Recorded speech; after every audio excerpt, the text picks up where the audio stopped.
अस्सलामुअलैकुम नाजरीन, ताज 92 न्यूज के साथ मैं हूं नाइला भट्टी। चलते हैं आज की अहम खबर की तरफ। खबर शामिल करेंगे टंडोला हियार से तारक हमीद अब्बासी की रिपोर्ट के मुताबिक वफाकी हुकूमत की जानिब से आए रोज़ा शाह खुर्दरोश की कीमतों में इजाफे ने गरीब आवाम की कमर तोड़ कर रख दिया है। इस हवाले से पाकिस्तान मुस्लिम लीग की जानिब से ज़िले आमीर से महंगाई के खिलाफ एहतजाजी रैली निकाली गई, जो कि नेशनल प्रेस क्लब पर पहुँच कर इख्तिताम पजीर हुई। रैली में कारकुनान समेत शहरियों ने बड़ी तादाद में शिरकत की।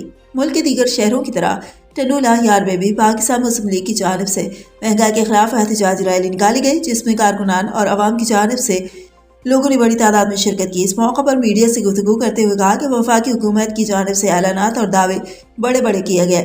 जब से शहबाज की हुकूमत आई है, महंगाई का तूफान थमने का नाम नहीं ले रहा। आटा, दाल, चावल, तेल की, दूध, चीनी, मुर्गी समेत रोज़मर्रा की चीज़ों की कीमतों में इजाफा हो रहा है, जिसकी वजह से गरीब आवाम दो वक्त की रोटी से भी महरूम होती जा रही है। गरीब आवाम कहाँ जाए? शहबाज शरीफ ने कहा था कि मैं अपने कपड़े बेचकर रिलीफ दूंगा। हम शहबाज शरीफ को कहते हैं कि कपड़े बेचने का वक्त आ गया है, अब आप अपने कपड़े बेचकर गरीब आवाम को रिलीफ दे।